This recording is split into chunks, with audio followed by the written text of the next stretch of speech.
এবারে আমের ফলন বেশ ভালোই হয়েছে। এবারে শাশুড়ি মায়ের জন্য কিছু না নিয়ে কেজি 5 আম নিয়ে যাব। মানে কদিন পরেই তো জামাই ষষ্ঠী, আম কাঁঠাল এসব নিয়ে শ্বশুর বাড়ি যেতে হবে না? মা গতকাল চিঠি লিখে পাঠিয়েছেন যে এবারে জামাই ষষ্ঠী করছেন না।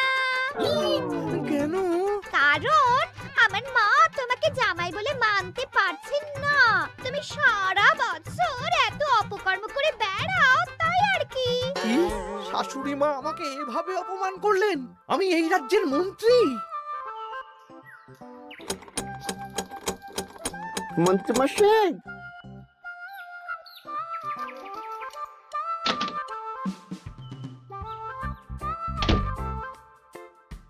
মন্ত্রীমশাই, কানাঘুষে খবর পেলাম গোপাল এবার ওর জামাইকে গলদা চিংড়ি ইলিশ মাছ দুটোই খাবে।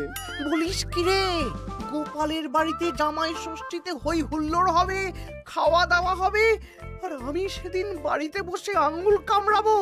ইস! তাহলে গোপালের হই হুল্লোড় ভেস্তে দিন। ঠিক বলেছিস।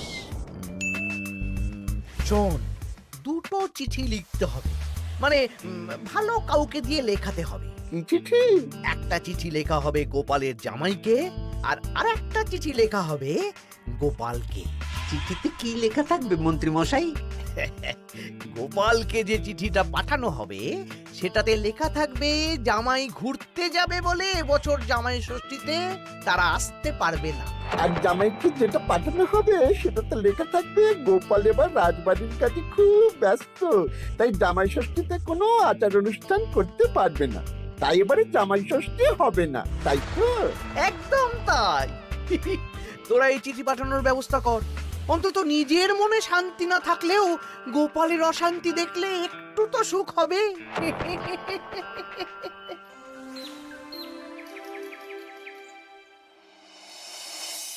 আমরা জামাই ষষ্ঠীতে আসতে পারবো না বলে কার চিঠি পড়ছো গো? আমাদের জামাই লিখে পাঠিয়েছে গো, এবারে ওরা আসতে পারবে না। ওরা নাকি বাইরে কোথায় ঘুরতে যাচ্ছে। বলো কি?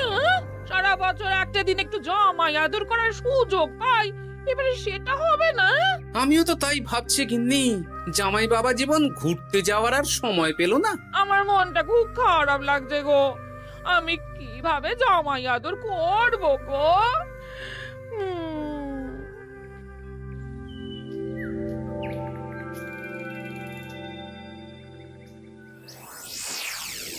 জামাই বাবার জীবন, এই বছর আমি রাজসভার কাজে খুব ব্যস্ত থাকবো, তাই এবারে জামাই ষষ্ঠী পালন করতে পারবো না।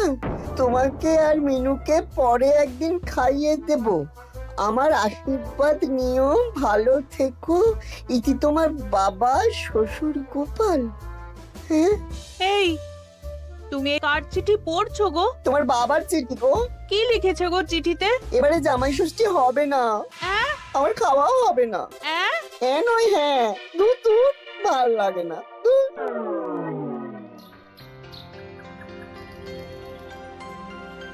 সবার খবর কি বলো? খবর খুব খারাপ মহারাজ। কেন গোপাল? কত আশা করেছিলাম এবার একটু জাঁক জমক করে হই হই করে জামাই ষষ্ঠী পালন করব, কিন্তু সেটা এবারে আর হবে না। কেন গো গোপাল, তোমার কাজে কে আবার বাধা দিল?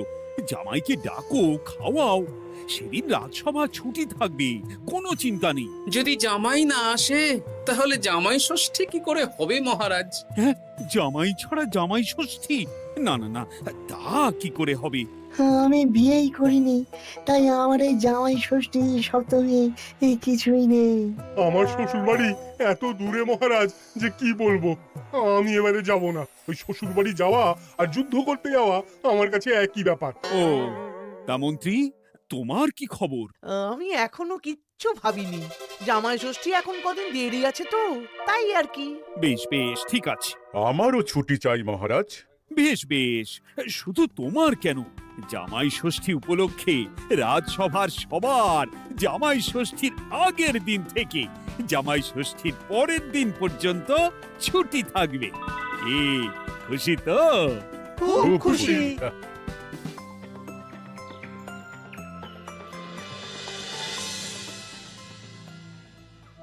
এ কি গো গিন্নি, আজ শুধু আলু সেদ্ধ আর ভাত? আমার মনটা ভালো নেই।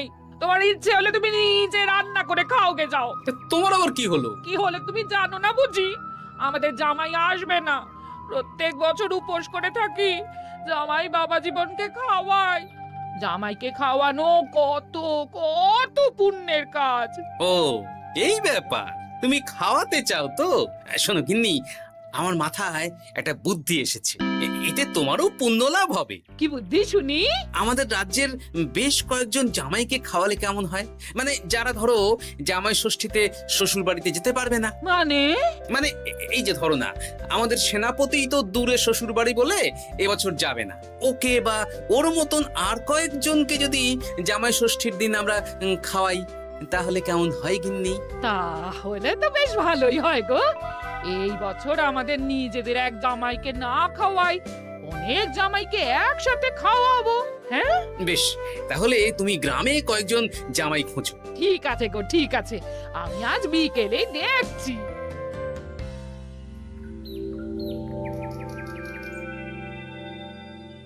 কি গোপাল, আজ তোমায় বেশ খুশি খুশি দেখাচ্ছে। গতকাল দুঃখ ছিল, কিন্তু আজ আনন্দ আছে মহারাজ। কেন গোপাল, আমাদেরকেও বলো, এত আনন্দ কিসের? ময়ূরের পেখম, পায়রার পালক, গোপালের মনে কিসের আনন্দ, কিসের পুলক? আমি ভেবেছি এই বছর জামাই ষষ্ঠীতে একটা না, অনেক কটা জামাইকে আমার বাড়িতে খাওয়াবো। এ কি গোপাল, আমরা যতদূর জানি তোমার তো একটাই মেয়ে আর একটাই জামাই, তাহলে অনেক কটা জামাইকে কি করে খাওয়াবে শুনি? এই তো যারা ধরুন কোনো কারণে শ্বশুর বাড়ি যেতে পারবে না, তাদেরকে নিমন্ত্রণ করে খাওয়াবো। আর আমার গিন্নি ভালো মন্দ রান্না করবে। হ্যাঁ সেনাপতি, তুমি তো এবছর শ্বশুর বাড়ি যেতে পারবে না, তাই এক কাজ করো, জামাই ষষ্ঠীর দিন দুপুরবেলা আমার বাড়িতে তোমার গিন্নিকে নিয়ে চলে এসো। দুপুরবেলা তোমাদের দুজনের নিমন্ত্রণ রইল। হ্যাঁ সত্যি? হ্যাঁ গো সেনাপতি, সত্যি। কি মজা! হ্যাঁ, আমার গিন্নিটারও মন খারাপ ছিল, আর কিছু বলবে না। বেটা গোপাল কিছু না কিছু একটা উপায় বের করে ফেলবে। আমার একটাও পরিকল্পনা সফল হয় না। দূর দূর। তা গোপাল, কতজনের আয়োজন করছো তুমি? এখনো হিসেব করিনি মহারাজ, সে যা হবে দেখা যাবে। আমার গিন্নি যেমন রান্না করতে ভালোবাসে, তেমন খাওয়াতেও ভালোবাসে। খাওয়াও খাওয়াও, প্রাণ ভরে খাওয়াও।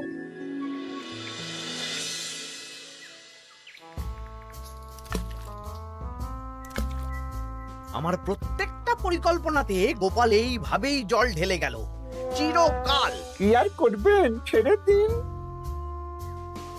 ও আপনার চিরশত্রু থাকবে। না না না না না, ছাড়া যাবে না। তোরা বুঝতে পারছিস না, এভাবে গোপাল গণজামাই ভোজন করিয়ে কত মান সম্মান বাড়িয়ে নেবে। হ্যাঁ, আপনার কূটবুদ্ধি আর গোপালের শ্রীবৃদ্ধি হবে। একদম বাজে কথা বলবি না। মাঝে মাঝে বুঝতেই পারি না তোরা কার দলে। একেবারে আপনার দলে। আমাদের উপরে খাপ্পা হবেন না, আমরা গোপালকেই ধাপ্পা দেব। বেশ বেশ, শোন তাহলে, গোপাল যখন এত লোকজনকে খাওয়াবে, তখন নিশ্চয়ই বাজার দোকান ভালোই করবে। হ্যাঁ, তা তো করবেই। গোপাল তো আর নিজের ঘরের ভিতরে চাষ করেন না, সবই বাজার দোকান থেকেই কিনতে হবে। তোরা আজ থেকেই সব দোকানে দোকানে খোঁজ নিতে শুরু করে দে, গোপাল কোথায় কি কি বায়না করছে। আচ্ছা, তারপর ওই মালপত্র বাজার দোকান থেকে আর গোপালের বাড়িতে যেন না পৌঁছয়, সেই ব্যবস্থাটা করতে হবে। মানে বলতে চাইছেন গোপাল বাজার দোকান থেকে বড় কিছু নিয়ে বাড়ি ঢোকার আগেই সেটা ওর হাত থেকে ছিনতাই করতে হবে, তাই তো? একদম তাই। যা, এক্ষুনি সব দোকানে দোকানে খোঁজ নেওয়া শুরু কর। ঠিক আছে মন্ত্রী মশাই।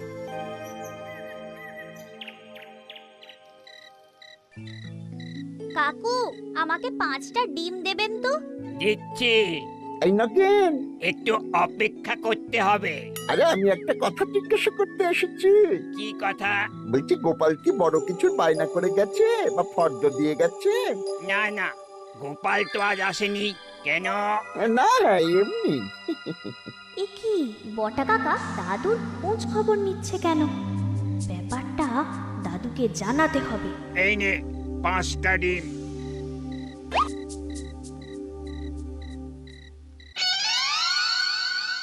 বাসমতি চাল 5 কিলো, মুগ ডাল 3 কিলো। একটু পায়েসও তো বানাবো।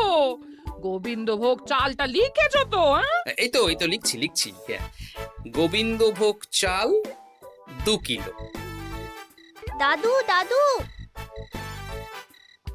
তোমরা কি বাড়িতে কোনো অনুষ্ঠান করছো? হ্যাঁ, তা তোকে কে বললো রে? পুটির বাবা মাও তো আসবে গো, জামাই ভোজনে। ও বাড়িতেই হয়তো জেনেছে। বাড়িতে না, মুদি কাকার দোকানে। বটা কাকা একটু আগে মুদি কাকাকে জিজ্ঞেস করছিল গোপাল দাদু কোনো বায়না করেছে নাকি। বটা জিজ্ঞেস করছিল? আমি যতদূর জানি বটা তো অবিবাহিত। তাহলে জামাই ষষ্ঠীর ভোজের ব্যাপারে ওর এত কিসের চিন্তা? হ্যাঁ, তাই তো, গ্রাম থেকে তো পুটির মা, বাবা আর ভোলার বউ আসবে বলেছে। ওদিকে সেনাপতি। তাহলে এই পুটি, বলো দাদু। ওই বটা তো আমাদের মন্ত্রী মশাইয়ের ডান হাত। তুই আর তোর বন্ধুরা মিলে ওদের উপর একটু নজর রাখতো। কোনো সন্দেহজনক কিছু জানতে পারলেই আমাকে বলবি। আচ্ছা দাদু, আমি এই ডিমগুলো বাড়িতে রেখেই বেরিয়ে পড়ছি। কিন্তু খুব সাবধানে, ব্যাপারটা খুব গোপনে। আচ্ছা। আমার আয়োজন নিয়ে এত কৌতূহল কিসের? এই পুটি, সেই কখন থেকে এই ঝোপের আড়ালে মশার কামড় খাচ্ছি। চুপ চুপ, ওই তো ওরা মন্ত্রী মশাইয়ের বাড়িতে ঢুকছে। চল তাহলে জানলার ফাঁক দিয়ে শুনি। কিরে, কোনো খবর পেলি? না মন্ত্রী মশাই, এখনো অব্দি গোপাল কোনো দোকানে মালপত্রের বায়না করেনি। মনে হচ্ছে এখন ফর্দ বানাতেই ব্যস্ত। ওই ফর্দের একটা জিনিসও গোপালের ঘরে যেন না ঢোকে। সব ভেস্তে দিতে হবে, বুঝলি? সব ভেস্তে দিতে হবে। তোরা সব সময় নজর রাখ গোপালের উপর। সে তো রাখছি মন্ত্রী মশাই। গোপাল কোনো দোকান থেকে একটু বেশি মাল কিনলেই হাওয়া করে দিবি, কেমন? এ নিয়ে আপনি কোনো চিন্তা করবেন না। দেখলেন তো, গোপাল আর গোপালের জামাইকে এমন চিঠি পাঠালাম, ব্যাটারা দুদিকেই বোকা হয়ে গেল। চিঠি পড়ে গোপাল ভাবছে জামাই আসবে না, আর জামাই ভাবছে আয়োজন হবে না। কেউ বুঝতে পারলো না যে চিঠিটা আপনি পাঠিয়েছেন। এইরকম ভাবেই এবারেও সূক্ষ্ম কাজ করতে হবে।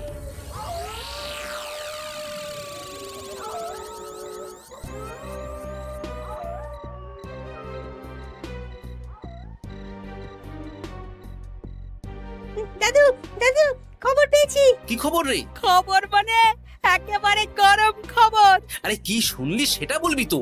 বটা কাকা আর ঘটা কাকা এখনো অব্দি গোপাল কোনো দোকানে মালপত্রের বায়না করেনি। গোপাল কোনো দোকান থেকে একটু বেশি মাল কিনলেই হাওয়া করে দিবি। দেখলেন তো, গোপাল আর গোপালের জামাইকে এমন চিঠি পাঠালাম, ব্যাটারা দুদিকেই বোকা হয়ে গেল। ও আচ্ছা, এই ব্যাপার। তার মানে মন্ত্রী মশাই আমাকে টুপি পরিয়েছেন। সাবাস বাচ্চারা, সাবাস। তাহলে আমাদের এবার দাদু খাওয়াবে তো? নিশ্চয়ই। জামাই ষষ্ঠীর দিন তোরা সবাই আমাদের বাড়িতে দুপুরবেলা খাবি। আর কিছু কাজ করতে হবে, বুঝলি? কি কাজ? বলো দাদু, বলো। আমি যে বড় ফর্দ বানিয়েছি সেটা অনুযায়ী একসাথে আনা যাবে না, অল্প অল্প করে তোরা নিয়ে আসবি। আমিও আনবো। বুঝে গেছি দাদু, তাহলে কেউ সন্দেহই করতে পারবে না। একদম তাই। এবার দেখি কাউকে একটা পাঠিয়ে জামাইকে নিয়ে আসতে হবে। হয়তো জামাই আমাকে ভুল বুঝেছে।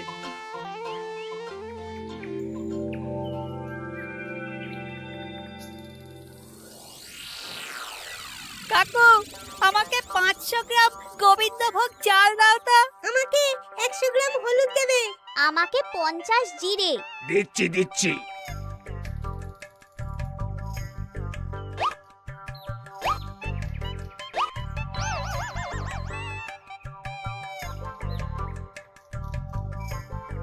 আরে ওই তো গোপাল। ভাইয়া, আমাকে 200 গ্রাম সর্ষের তেল দাও তো। দিচ্ছি গোপাল দাদা, দিচ্ছি।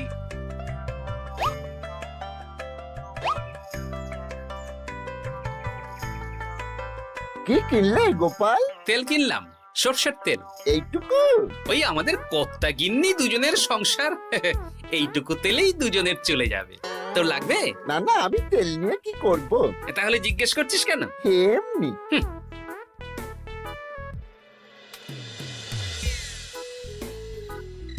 গোপাল এখনো কোনো দোকানে বায়না করলো না? না না, শুধু একবার 200 গ্রাম সর্ষের তেল কিনলো আর বিকেলে 250 গ্রাম গোবিন্দভোগ চাল। যাব বাবা, এই জামাই ষষ্ঠী তো চলে এলো, তাহলে কেনাকাটা কবে করবি? সেটাই তো বুঝতে পারছি না। আমি তো বাজারের দিকে নজর রাখছিলাম, দেখি গোপাল মাত্র 1 কেজি আলু আর 500 গ্রাম পেঁয়াজ নিয়ে বাড়ি চলে গেল। এই তো মহা মুশকিল হলো। আহা, তোরা 2-3 দিন পর একবার গোপালের বাড়িতে নজর দিস তো। ঠিক আছে।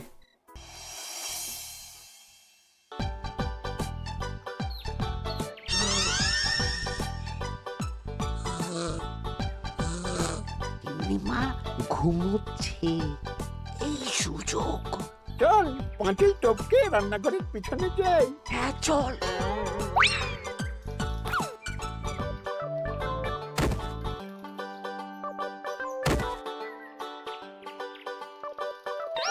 ঘটা গোপালের রান্নাঘরে দেখ, এ তো ভরপুর জিনিস, ফল, মুদিখানা, কাঁচা সবজি সব ঝুড়ি ঝুড়ি। তাই তো, চল চল চল। বলিস কি, গোপাল এত জিনিস কি করে আনলো? সেটাই তো বুঝতে পারছি না। এ কি, আমার ওপর দিয়ে বেরিয়ে গেল? শোন, মাছ মাংস আর দই মিষ্টি তো দিনের দিন কিনতেই হবে, ওগুলো যেন গোপালের বাড়িতে না পৌঁছায়। ওটা আমরা দেখে নিচ্ছি। একদম বিড়ালের মতন ওত পেতে বসে থাকবো, সুযোগ পেলেই ছো মারবো। বিড়াল না, বাঘ হতে হবে।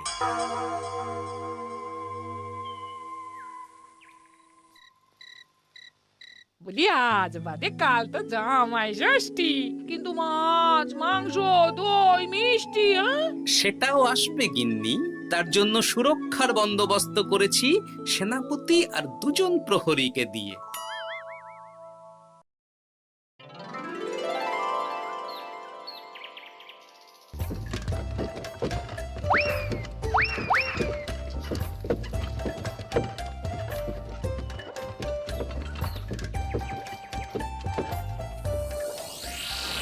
বেটা গোপালকে মাছ মাংস দই মিষ্টি নিয়ে এই রাস্তা দিয়েই ফিরতে হবে। বাড়ি পৌঁছাতে পারবে না, তার আগেই হবে আক্রমণ।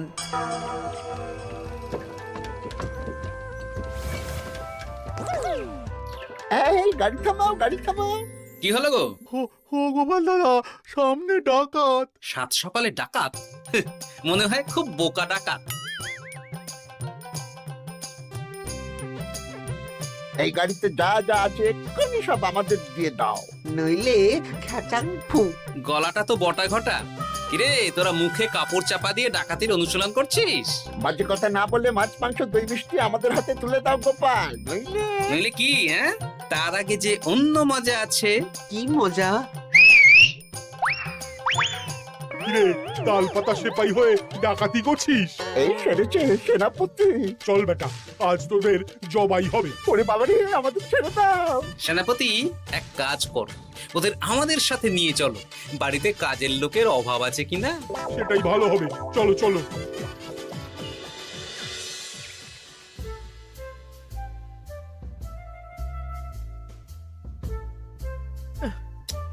ওহ, কি এত বেলা হয়ে গেল, এখনো বেটারা এলো না।